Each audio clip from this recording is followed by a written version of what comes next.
Hey, we get it. You don't want to be hearing a Progressive commercial right now, so let us tell you something you do want to hear. You are powerful. You're a warrior who bathes in your enemy's tears. Then you step out of that refreshing tear bath and into a bathrobe that somehow looks good on you. Yeah, you can pull off a robe. There. Don't you feel better? You'll also feel better when you save money for driving safely with Snapshot from Progressive. Savings you can use to buy more robes. Progressive Casualty Insurance Company and Affiliates. Snapshot not available in California, North Carolina, or from all agents. Welcome to the new episode of the Inside Line F1 podcast. We just want to say sorry for missing the past few episodes. We were actually busy advising the FIA on the new qualifying format. But I don't think, Kunal, we advised the FOM, did we? It now seems that the FOM won't be ready with the software to monitor the new format till Spain. It's a curious case of the left hand not knowing what the right hand is up to. Kunal, I have one more management quote for you. Don't fix it if it ain't broken. I don't think the world's best management quotes apply to possibly the world's worst managed sport. So let's talk about the new qualifying format change. Chaos-inducing, or do you actually see any merit in it? Chaos-inducing. Absolutely. They are claiming that they did this to mix up starting positions for Sunday. The inspiration behind this change is, of course, the back of the grid to the podium drives in the last few years. Well, I don't know about you, but I'm just glad they're not picking starting positions via a lucky draw.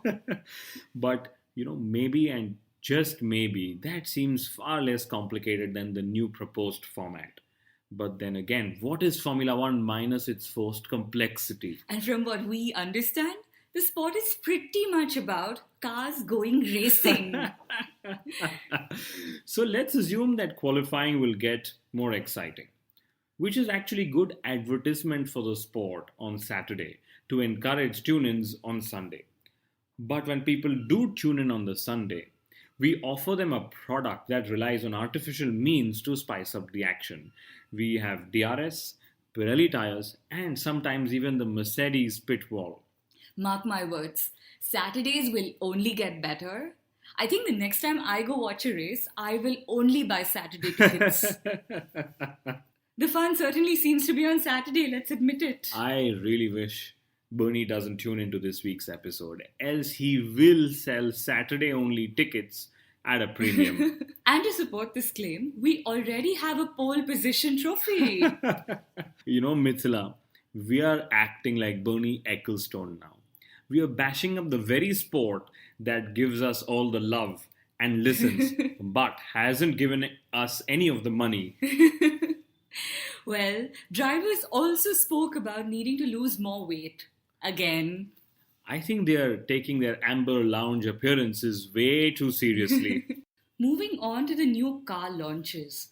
Thank God we have normal looking cars. No anteaters and other cars inspired by strange adult toys. But my favorite car name is Haas's Formula One car.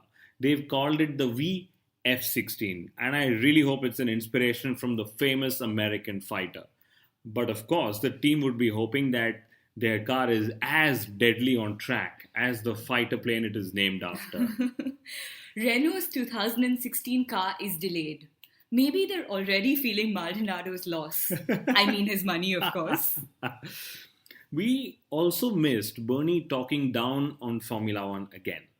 This time, he said that he wouldn't spend on his family to watch the sport.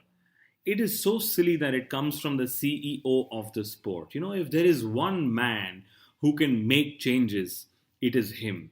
And also, if there is one man who isn't doing his job, it is him. I thought the one man not doing his job was Kimi Raikkonen. That coming from a Raikkonen fan? I almost thought you'd say that the one man not doing his job is Nico Rosberg. Well, 2016 will be our third season of waiting to see whether Rosberg can challenge Hamilton. And Lewis Hamilton's father, Anthony, believes that his son can dominate Formula One for 10 years. I think he's forgetting who is dominating Formula One at the moment. It is Mercedes first and then Lewis Hamilton.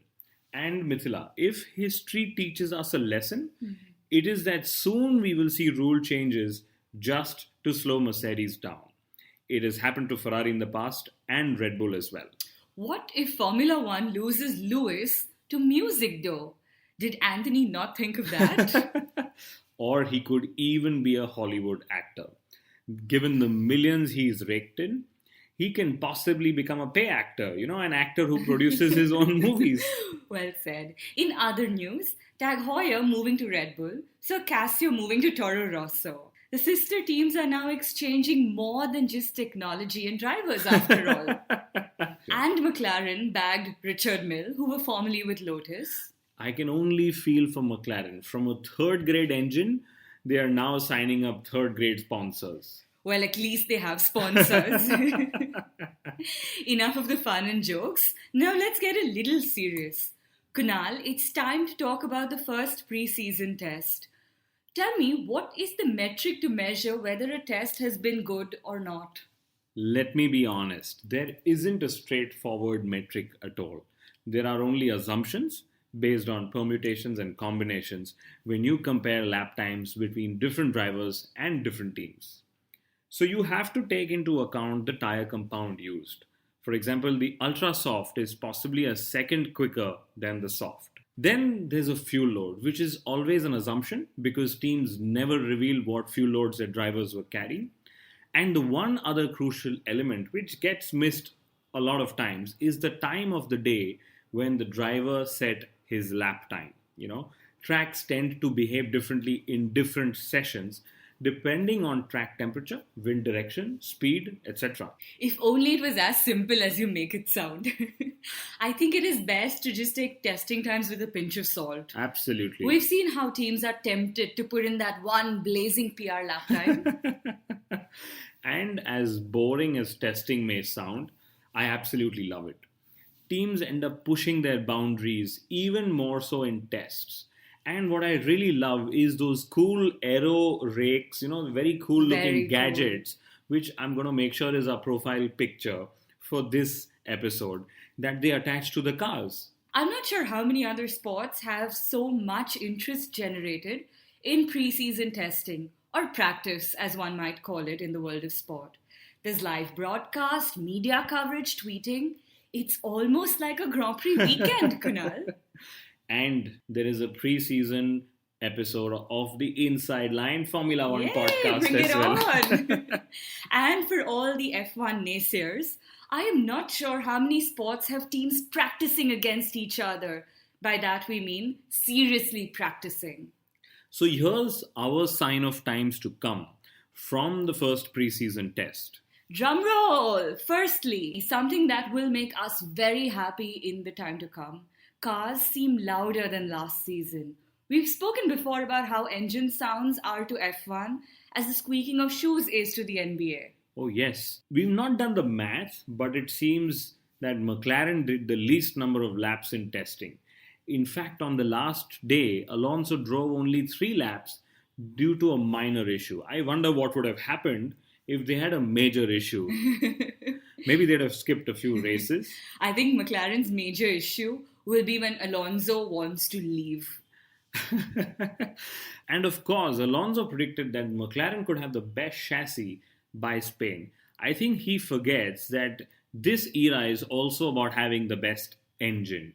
And I don't know whatever happened to the preseason hype about Honda finding some 220 extra horsepower.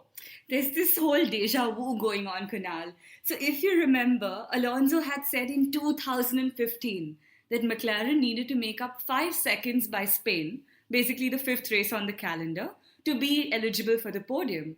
I think he meant 5th race of 2016. Or maybe that also seems ambitious now. So McLaren don't seem to be going anywhere is what it seems like at the moment. Kevin Magnussen, 153 laps of testing. He's really making up for lost time. He claims that McLaren didn't help him get the Renault drive, and shouldn't he be glad about that? He's in a car that's already faster than McLaren. Sweet revenge. And Romain Grosjean, the new Haas, is very good to drive, is what he said. I think he should just be glad that he's got a drive. But guess what? He's also got the same problem as us. He cannot use copyrighted Formula One footage on his channels. But the most interesting thing about Haas's debut, and I don't know if it's an ominous start for them for the season, but on the first day, on the 13th lap, their front wing just fell off. Ooh. Haryanto also had a fairly ominous start. He went off twice. Will we miss Maldonado? I don't know. We wonder. Maybe if you were to see the context, Rio Haryanto is possibly the new Pastor Maldonado.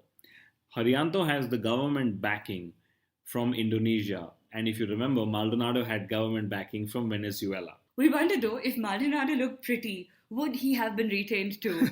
Case in point, of course, Carmen Jordan. And lastly, reigning world champions Mercedes did a staggering 675 laps in the first test. That's nearly 10 race distances with almost no reported glitch. The nearest was Toro Rosso with almost 200 laps less.